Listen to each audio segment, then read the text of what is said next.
Vivemos na era do barulho existencial. Uma época onde o silêncio se tornou insuportável, onde cada segundo sem produção de som é interpretado como morte social.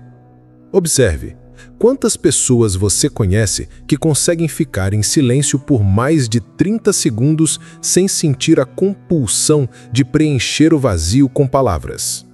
As redes sociais transformaram a existência humana numa performance constante.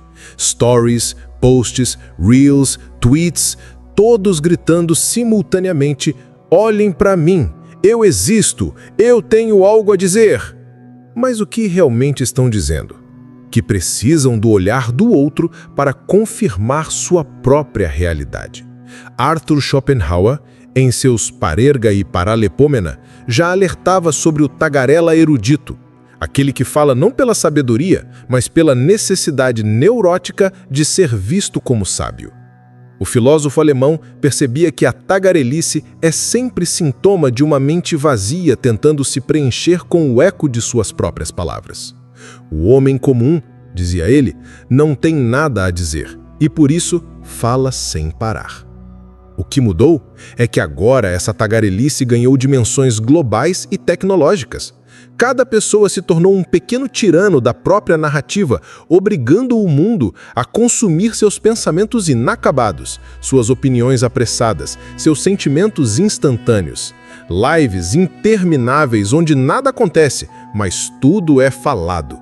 Podcasts onde a conversa substitui o pensamento. Comentários que não comentam nada, apenas gritam a existência desesperada de quem os escreve. Há algo terrivelmente revelador na obsessão moderna por se expressar, como se a expressão fosse mais importante que o que se tem a expressar, como se o ato de falar fosse mais relevante que o conteúdo da fala. Schopenhauer observava que a necessidade de falar é inversamente proporcional à necessidade de pensar. Nunca essa observação foi tão atual? Observe o comportamento humano em qualquer ambiente social hoje. Ninguém mais escuta de verdade. Todos estão apenas esperando sua vez de falar, preparando mentalmente sua próxima intervenção, sua próxima opinião, sua próxima correção. A conversa se tornou uma sucessão de monólogos paralelos, onde cada pessoa usa a fala do outro apenas como trampolim para sua própria performance. E há algo mais sinistro nessa compulsão.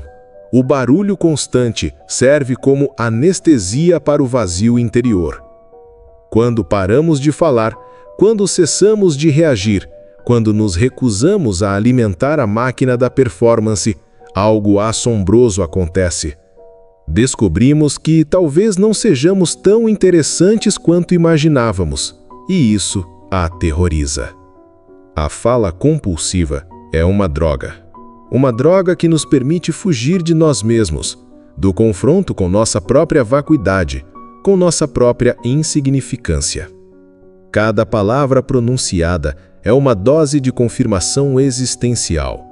Cada reação obtida é uma prova de que existimos, de que importamos, de que somos relevantes. Em A Arte de Escrever, Schopenhauer observava que há pessoas que nunca pensam a não ser quando falam. O século XXI multiplicou essas pessoas exponencialmente. Hoje, há quem nunca pense a não ser quando está postando, comentando, reagindo. O pensamento se tornou um subproduto da verbalização, não o contrário. A tragédia moderna é que transformamos nossa existência numa transmissão ao vivo sem roteiro. Cada momento deve ser narrado, cada experiência deve ser compartilhada, cada emoção deve ser verbalizada. Não basta sentir, é preciso anunciar que se está sentindo. Não basta pensar, é preciso transformar o pensamento em conteúdo consumível. E no centro dessa compulsão está o ego faminto, sempre pedindo mais atenção, mais validação, mais prova de que existe. A fala compulsiva É o grito desesperado de um eu que precisa se ouvir para acreditar em si mesmo. É a confirmação sonora da própria existência. Mas há uma ironia cruel nessa busca desesperada por confirmação através da fala. Quanto mais falamos, menos somos ouvidos. Quanto mais gritamos nossa existência, mais ela se torna ruído de fundo. Quanto mais tentamos nos afirmar através das palavras, mais nos diluímos na cacofonia coletiva. O silêncio se tornou o espelho mais cruel da modernidade. Por isso fugimos dele com tanto desespero, porque no silêncio descobrimos que o imperador está nu, e o imperador somos nós. No silêncio, somos obrigados a confrontar nossa própria companhia, nossa própria mente, nossa própria existência sem a mediação reconfortante do barulho exterior. E talvez seja exatamente por isso que o silêncio se tornou revolucionário. Em uma época onde todos gritam para existir, calar-se é um ato de resistência. É recusar-se a participar da competição sonora pela atenção. É negar-se a alimentar a máquina do ego coletivo. É escolher a contemplação em vez da performance.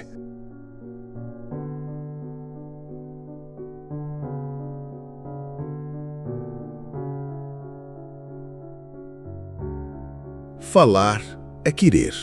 Falar é reagir. Falar é tentar dominar. Para Arthur Schopenhauer, a vontade é a essência cega e racional que move toda a existência. É a força que nos impele a desejar, a lutar, a nos afirmarmos contra o mundo. E a fala, especialmente a fala compulsiva, é uma das manifestações mais puras dessa vontade cega. Quando você sente a necessidade urgente de responder a um comentário ofensivo, de rebater uma opinião contrária, de corrigir um erro alheio, isso não é razão operando, é vontade pura. É o impulso cego de se afirmar, de dominar, de vencer. A fala se torna uma arma na guerra constante do ego contra o mundo. Schopenhauer ensinava que a vontade é essencialmente sofrimento, porque é sempre carência, sempre querer mais, sempre insatisfação. E observe, pessoas que falam compulsivamente são sempre pessoas profundamente insatisfeitas. Falam porque querem algo: atenção, aprovação, domínio, razão, validação. A fala é o sintoma. A vontade é a doença. O filósofo alemão identificou que a vontade opera através de 3 mecanismos principais: o querer, o temer e o aborrecer-se. E todos esses 3 mecanismos se manifestam claramente na fala compulsiva. Falamos porque queremos algo: atenção, aprovação. Falamos porque tememos algo: irrelevância, abandono. Falamos porque nos aborrecemos com o silêncio, com a solidão, com a ausência de estímulos externos. O silêncio, por outro lado, é o único gesto verdadeiramente não utilitário. Quando você se cala, você não quer nada. Não busca convencer, não procura impressionar, não tenta dominar. O silêncio é a negação da vontade em sua forma mais pura.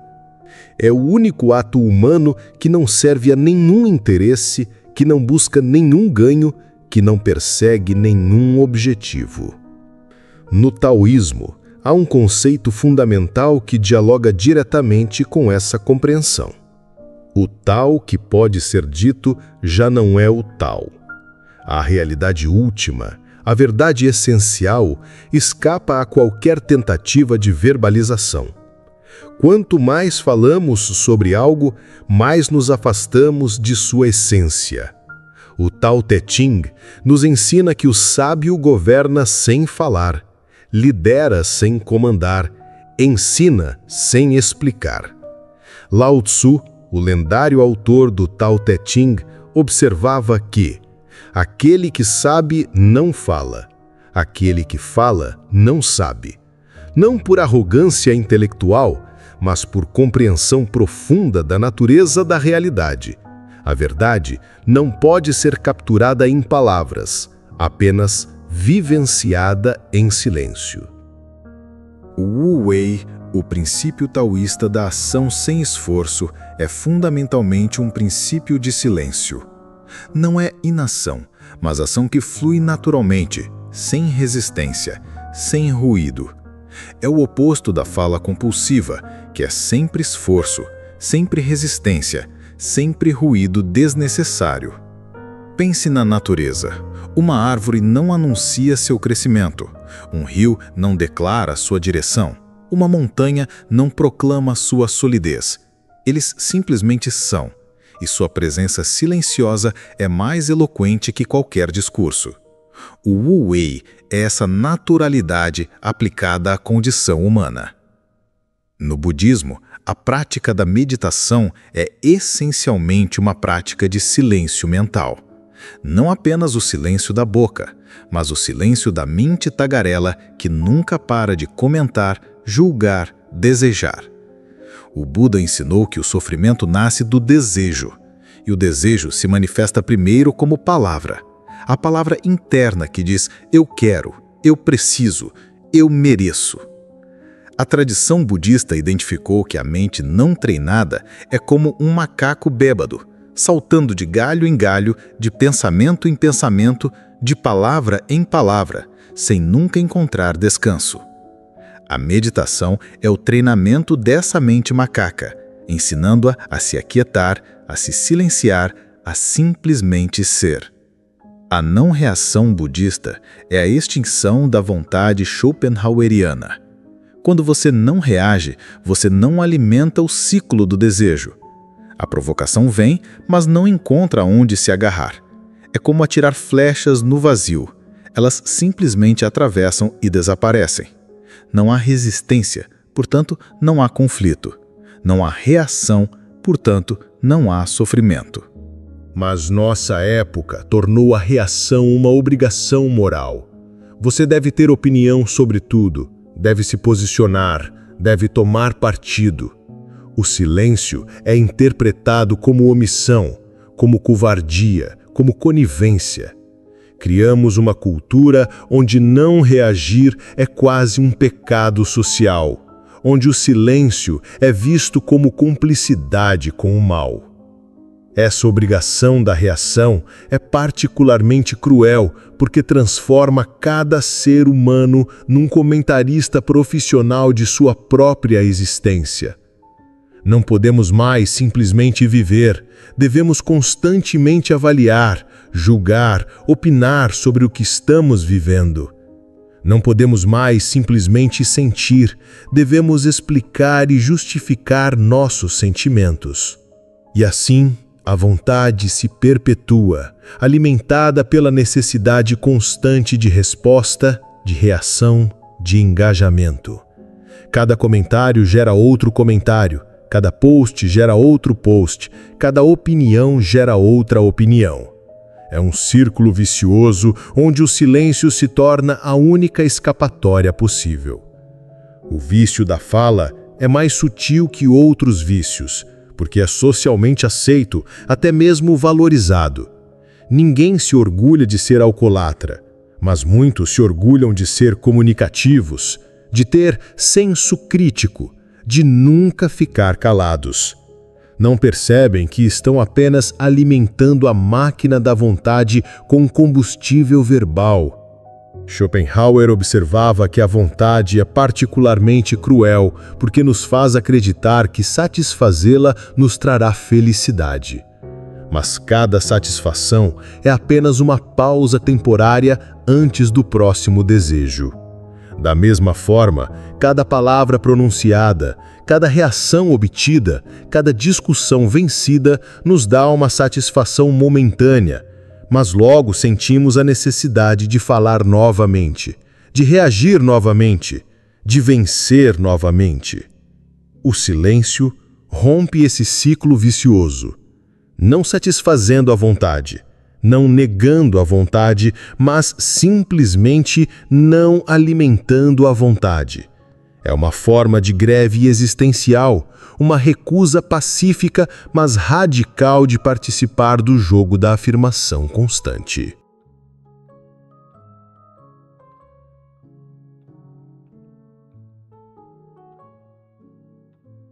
Nem todo silêncio é sabedoria, nem todo calar é virtude. Existe o silêncio covarde, que se esconde por medo de confronto, e existe o silêncio sábio, que se retira por compreensão profunda. A diferença não está no gesto externo, mas na intenção que o move. O covarde se cala porque tem medo das consequências de falar. O sábio se cala porque compreendeu a inutilidade fundamental das palavras em certas situações. Schopenhauer fazia uma distinção crucial. O sábio se cala não porque ignora, mas porque já viu demais. Há momentos em que o silêncio é a única resposta adequada diante da estupidez humana. Não por desprezo, mas por economia de energia espiritual. Algumas batalhas simplesmente não valem a pena ser travadas. Alguns argumentos não merecem resposta. Algumas provocações não merecem o presente da sua atenção. O filósofo alemão desenvolveu o conceito de arte de ser feliz, que incluía saber quando falar e quando calar. Ele observava que a maioria das pessoas desperdiça a energia vital em discussões inúteis, em debates que não levam a lugar algum, em tentativas de convencer quem não quer ser convencido. O sábio reconhece essas situações e se retira silenciosamente. Mas o silêncio sábio tem uma característica peculiar. Ele incomoda profundamente. Quando você se recusa a entrar no jogo da discussão, quando não morde a isca da provocação, quando permanece imperturbável diante do drama alheio, algo interessante acontece. Você expõe a natureza performática do comportamento dos outros. O silêncio funciona como um espelho implacável. Diante de uma pessoa que não reage, que não se defende, que não contra-ataca, o agressor se vê obrigado a confrontar a própria agressividade. É como gritar numa catedral vazia. O eco revela mais sobre quem grita do que sobre o espaço em si. Essa é a armadilha filosófica do silêncio. Ele força as pessoas a se revelarem. Quando você não oferece resistência, quando não fornece o combustível da reação, o outro precisa queimar sua própria energia para manter o conflito. E, eventualmente, essa energia se esgota, revelando que a agressividade era apenas uma performance que dependia da sua participação. Há uma sabedoria profunda no que os estoicos gregos e romanos chamavam de círculo de controle. Marco Aurélio, em suas meditações, constantemente retornava a essa ideia. Você não pode controlar o que os outros dizem, mas pode controlar se vai responder. Você não pode controlar as provocações, mas pode controlar suas reações. Você não pode controlar o comportamento alheio, mas pode controlar o próprio comportamento. O silêncio é o reconhecimento radical dessa verdade. É aceitar que sua energia é limitada e preciosa demais para ser desperdiçada em reações automáticas. É compreender que nem toda pergunta merece resposta, nem toda provocação merece atenção, nem toda opinião merece consideração. Epicteto, o filósofo estoico, que foi escravo antes de se tornar professor, ensinava que não são os acontecimentos que nos perturbam, mas nossas opiniões sobre os acontecimentos.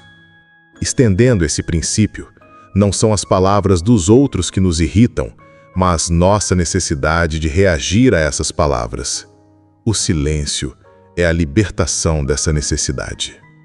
No Zen, há uma história famosa sobre dois monges que encontram uma mulher que não consegue atravessar um rio. Um dos monges a carrega nas costas, violando aparentemente as regras monásticas. Horas depois, o outro monge ainda está perturbado. Como você pôde tocar uma mulher? Isso é contra nossas regras. O primeiro monge responde: eu a deixei na margem do rio. Você ainda a está carregando. Essa é a essência do silêncio como armadilha filosófica. Enquanto você se agarra às palavras, às discussões, às provocações, o sábio já as deixou para trás. Ele não está fugindo da realidade, está simplesmente se recusando a carregar peso desnecessário. Cada palavra que você não pronuncia é um fardo que você não precisa carregar. O silêncio também é uma forma de não alimentar o narcisismo coletivo.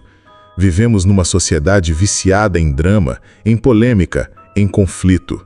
Cada discussão é uma oportunidade para alguém se sentir importante, relevante, protagonista. Quando você se recusa a participar, você retira o combustível da máquina do ego coletivo. Pense na dinâmica das redes sociais. Cada comentário polêmico é uma isca lançada no oceano da atenção. Quanto mais pessoas mordem a isca, mais energia alimenta o sistema. Quando você escolhe não reagir, você está efetivamente boicotando a economia da atenção, recusando-se a ser consumidor no mercado do drama. Mas atenção, o silêncio estratégico não é passividade, é uma forma ativa de resistência. É a recusa consciente de se tornar instrumento do drama alheio.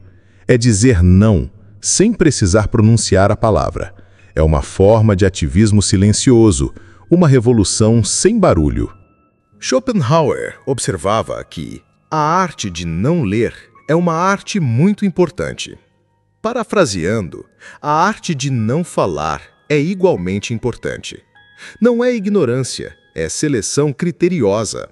Não é medo, é economia inteligente. Não é fraqueza, é força concentrada em objetivos mais elevados. O ruído social tem uma função específica na sociedade moderna: distrair o ser humano da realidade. Enquanto estamos ocupados, discutindo, opinando, reagindo, debatendo, não temos tempo para contemplar, para compreender, para simplesmente ser. O silêncio é a reconquista desse tempo perdido na cacofonia coletiva. E há outro aspecto crucial. O silêncio revela a verdadeira natureza das pessoas. Diante de quem não reage, alguns se acalmam, reconhecendo a futilidade da provocação. Outros se irritam ainda mais, revelando que sua necessidade de conflito é maior que seu interesse pela verdade ou pela paz. O silêncio é um filtro natural. Ele afasta aqueles que buscam drama e atrai aqueles que buscam compreensão. Ele repele os vampiros energéticos e magnetiza os verdadeiros buscadores. É uma forma silenciosa de curar o ambiente social ao seu redor, criando um espaço onde conversas mais profundas podem acontecer. Mas a armadilha do silêncio não é apenas para os outros, é também para nós mesmos. Quando nos calamos, somos forçados a confrontar nossa própria necessidade de aprovação, nossa própria dependência da reação alheia, nossa própria compulsão por relevância. O silêncio nos revela tanto quanto revela aos outros.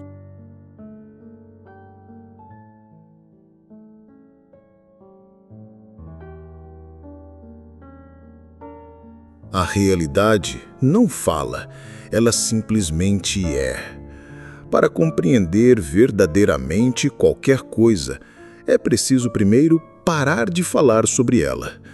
A contemplação é a linguagem primordial da consciência. Anterior às palavras, anterior aos conceitos, anterior às opiniões. É no silêncio que a verdade se revela, não no debate.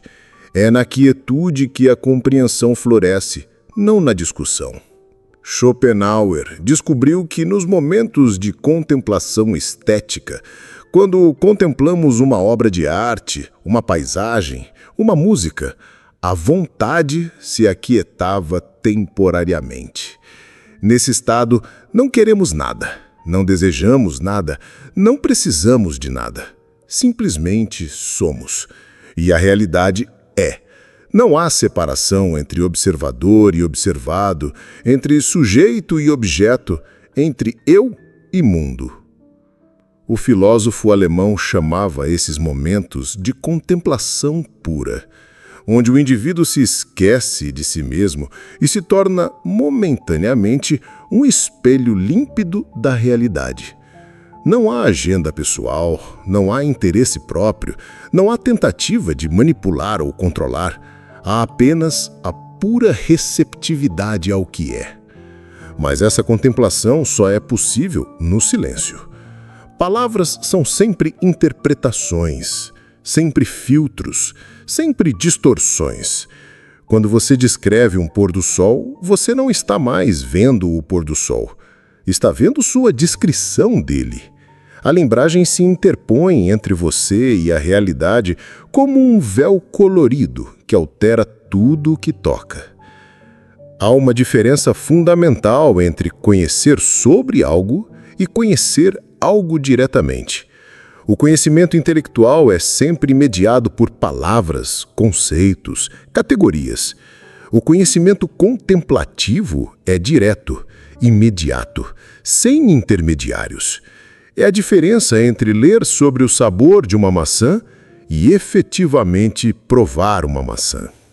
Os Upanishads, textos sagrados do hinduísmo, compostos entre 800 e 200 a.C., têm uma compreensão profunda sobre essa limitação da linguagem.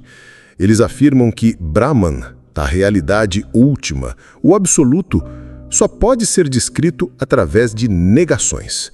Neti, ou seja, não é isso, não é isso. Qualquer afirmação positiva sobre o absoluto é uma limitação, uma redução, uma profanação. Essa abordagem negativa reconhece que a realidade última é sempre maior que qualquer descrição dela. É como tentar capturar o oceano numa garrafa. Não importa quão grande seja a garrafa, ela sempre será infinitamente menor que o oceano. Da mesma forma, não importa quão elaboradas sejam nossas palavras, elas sempre serão infinitamente menores que a realidade que tentam descrever. Por isso, tradicionalmente, o silêncio é considerado o único nome legítimo para Deus, para o absoluto, para a realidade última.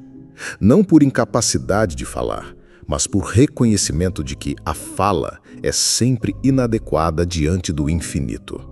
O som sagrado Om dos hindus e budistas não é uma palavra, é o eco do que não pode ser dito, a vibração do silêncio primordial.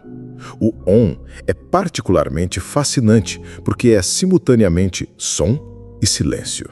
Começa no silêncio A, passa pelo som o M e retorna ao silêncio. É uma representação sonora do ciclo cósmico. Criação, sustentação, dissolução. E o que permanece constante através de todo o ciclo? O silêncio subjacente. A meditação budista é essencialmente uma prática de contemplação silenciosa. Não é pensar sobre a realidade, mas simplesmente estar presente com ela. Quando a mente tagarela se aquieta, quando o comentário interno cessa, quando a necessidade de nomear e categorizar desaparece, algo extraordinário acontece. A realidade se revela como ela é, não como pensamos que ela deveria ser. Buda ensinou que o sofrimento nasce da diferença entre a realidade e nossas expectativas sobre a realidade.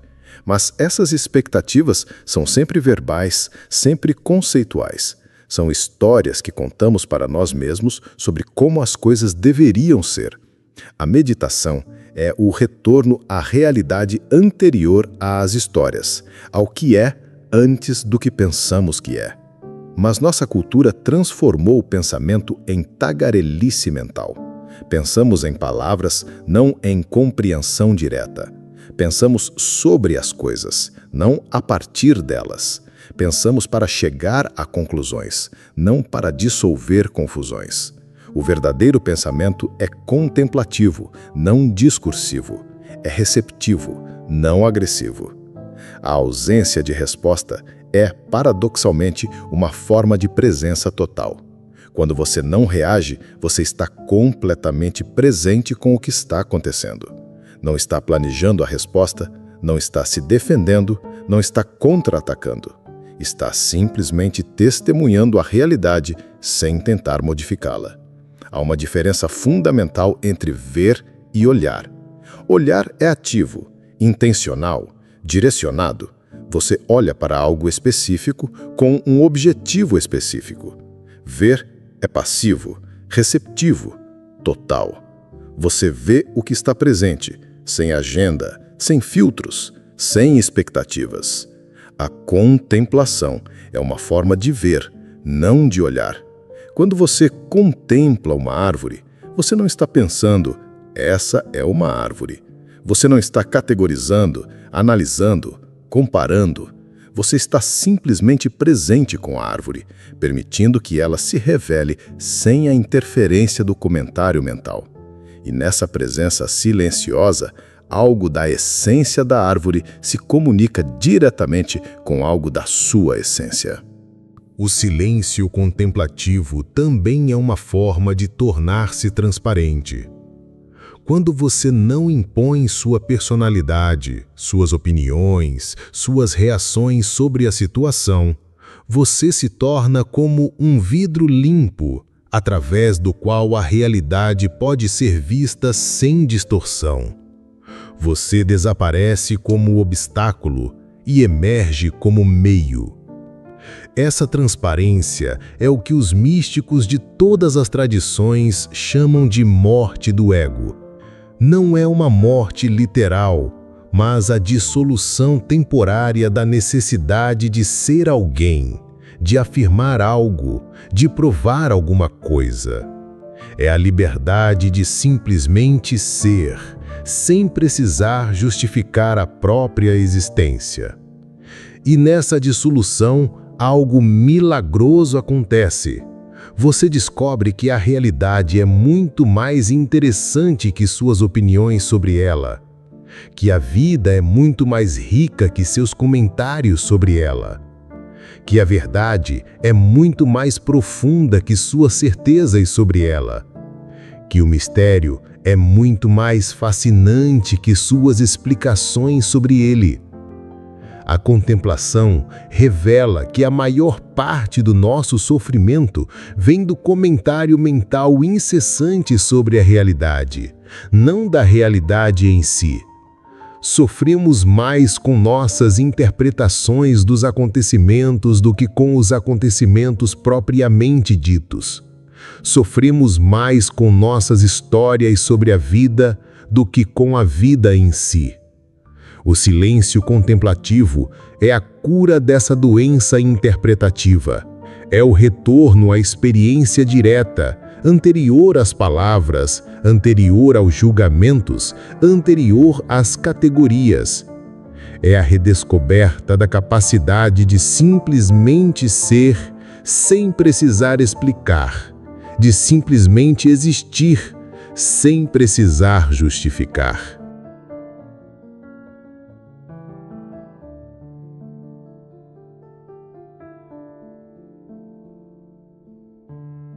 Desaparecer não é fugir, é tornar-se desnecessário. Numa época onde todos lutam para aparecer, para ser vistos, para ser reconhecidos, para ser relevantes, o ato de desaparecer se torna profundamente revolucionário. Não é covardia, é sabedoria. Não é derrota, é vitória sobre a própria necessidade de vencer. Não é irrelevância, é a descoberta de uma relevância mais profunda. O eremita moderno não precisa se esconder numa montanha ou se trancar no monastério. Ele pode viver no meio da cidade, trabalhar, ter relacionamentos, participar da vida social. Mas, interiormente, ele se retirou do jogo da performance. Não precisa mais impressionar, não precisa mais provar, não precisa mais parecer algo que não é.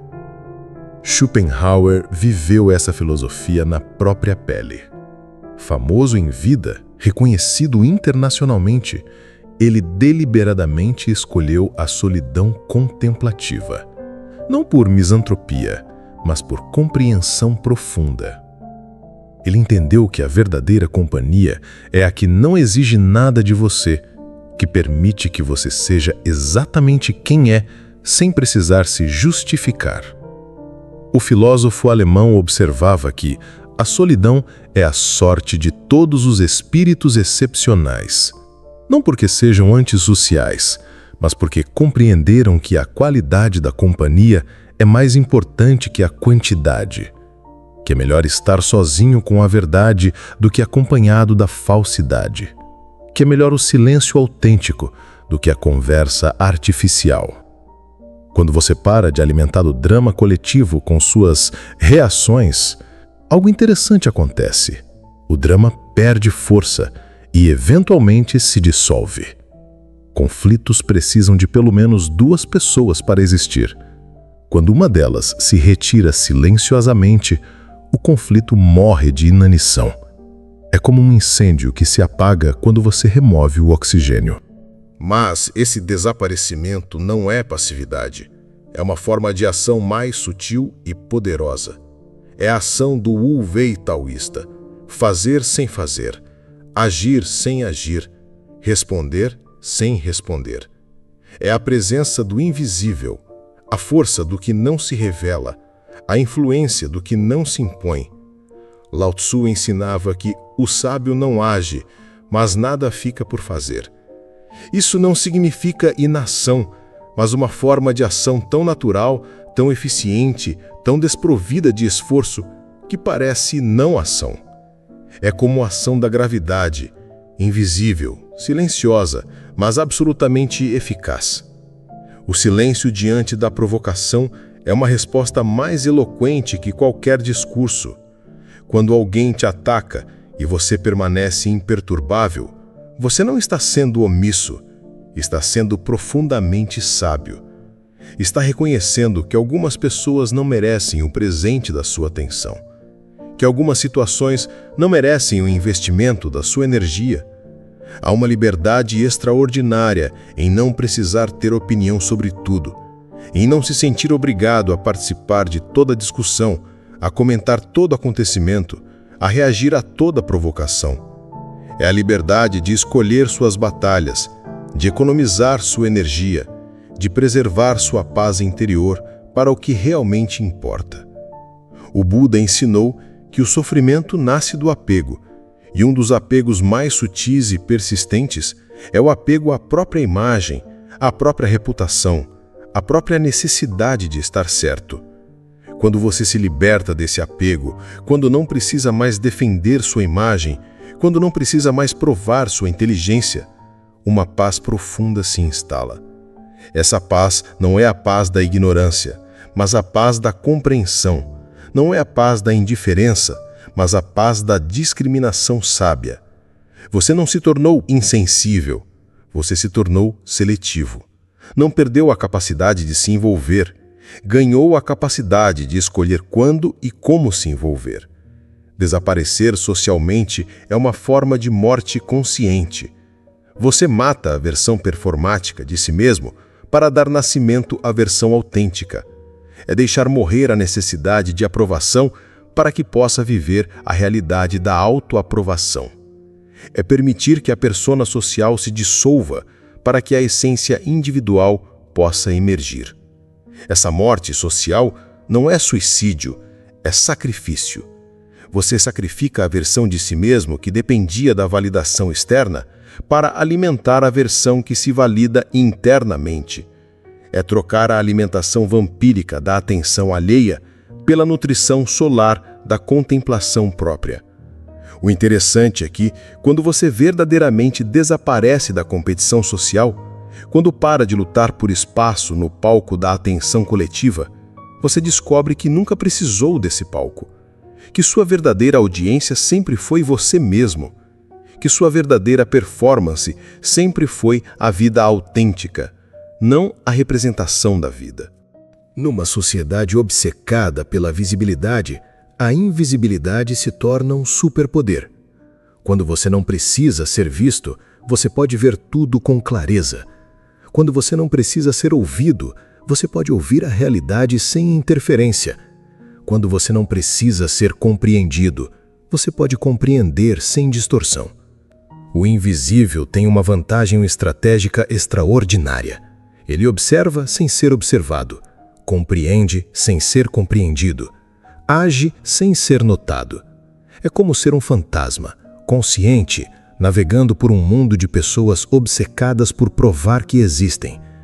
Schopenhauer observava que o homem pode fazer o que quer, mas não pode querer o que quer. Mas o invisível transcende essa limitação. Ele não quer nada específico do mundo exterior, portanto não está limitado pelos caprichos da própria vontade. Ele não precisa que o mundo seja diferente do que é, portanto, pode interagir com ele sem resistência.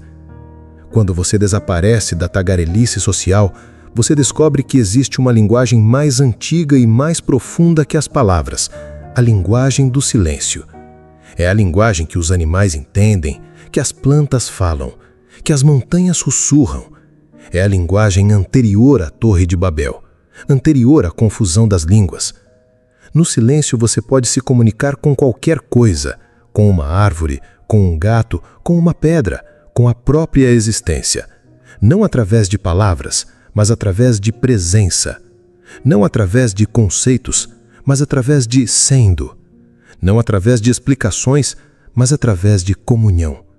Essa linguagem silenciosa é mais precisa que qualquer idioma humano, porque não pode ser mal interpretada. É mais profunda que qualquer literatura, porque não pode ser intelectualizada. É mais verdadeira que qualquer filosofia, porque não pode ser distorcida pelo ego. Quando você desaparece da compulsão social, você descobre que nunca esteve sozinho, que a solidão é apenas ausência de distração, não ausência de companhia. Que quando você remove todas as vozes externas, você pode finalmente ouvir a voz interior, não a voz neurótica do ego, mas a voz silenciosa da sabedoria. A solidão revela que você sempre foi sua própria companhia mais interessante, que conversas internas são mais profundas que a maioria das conversas externas, que a contemplação própria é mais nutritiva que a maioria dos entretenimentos sociais. Marcos Aurelius, em suas meditações, constantemente dialogava consigo mesmo, não por narcisismo, mas por reconhecimento de que a conversa mais importante é aquela que você tem com sua própria alma, que o interlocutor mais valioso é aquele que conhece todos os seus segredos, todas as suas máscaras, todas as suas motivações. A não necessidade como liberdade absoluta.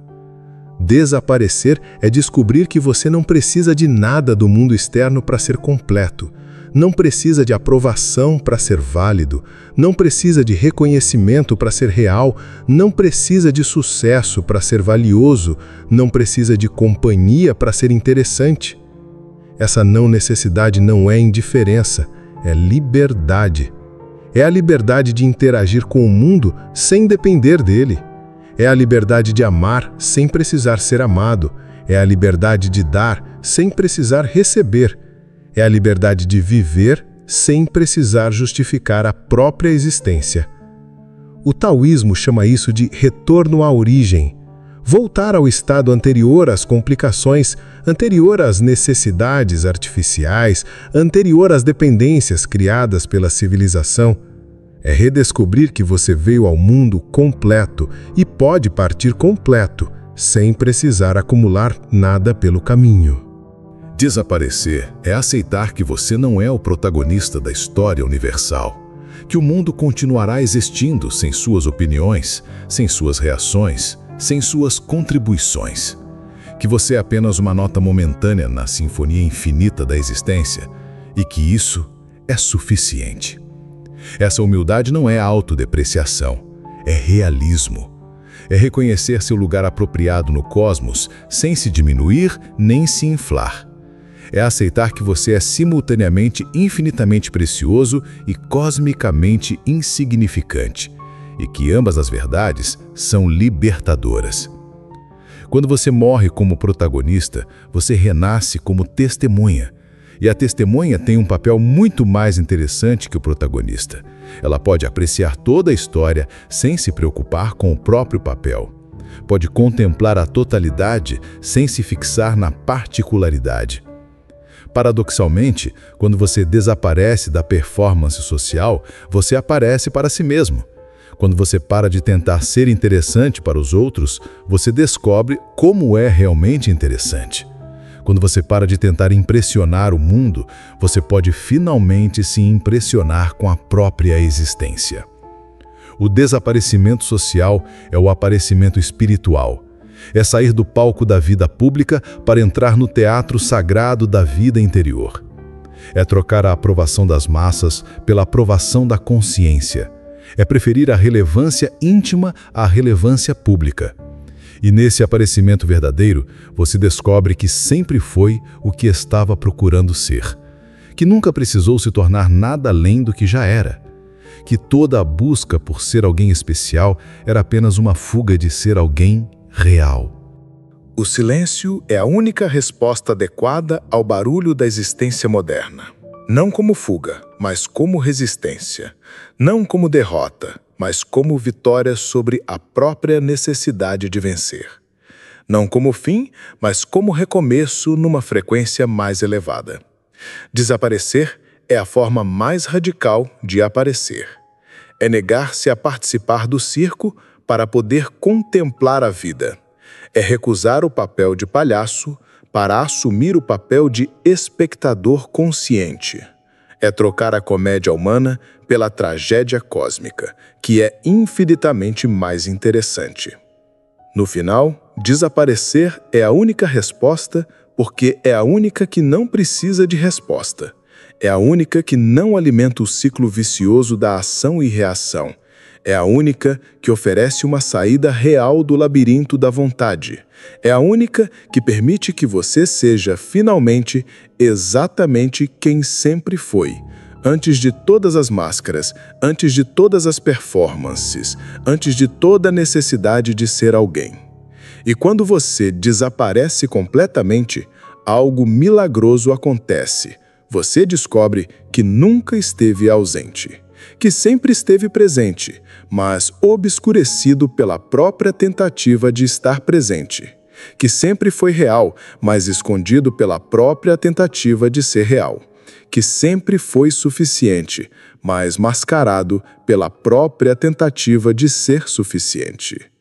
O silêncio final não é a ausência de palavras, é a presença de tudo que não pode ser dito. Aqui é vontade cega, onde a verdade não pede licença, a ilusão morre e a realidade sangra.